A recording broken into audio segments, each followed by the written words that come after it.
ನಮಸ್ಕಾರ ಎಲ್ಲರಿಗೂ. ಇವತ್ತು ನಾವು ಶೈವಪುರಂ ಎಜುಕೇಷನಲ್ ಟ್ರಸ್ಟ್ ಕಡೆಯಿಂದ ಯಲಹಂಕ ಕ್ಯಾಂಪಸಲ್ಲಿ ಪ್ಲೇಸ್ಮೆಂಟ್ ಡ್ರೈವ್ ಆರ್ಗನೈಸ್ ಮಾಡಿ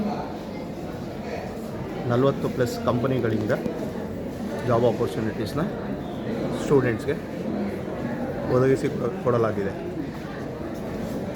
ಈ ಜಾಬ್ ಡ್ರೈವ್ಗೋಸ್ಕರ management of Shaivapuram educational trust, training and development cell, Vatsala madam, Yelahanka campus principal doctor Venkatesh sir, ಇವರ contribution and their efforts is really an appreciable, and we wish all the students all the best and try to convert an opportunity to an offer. Thank you.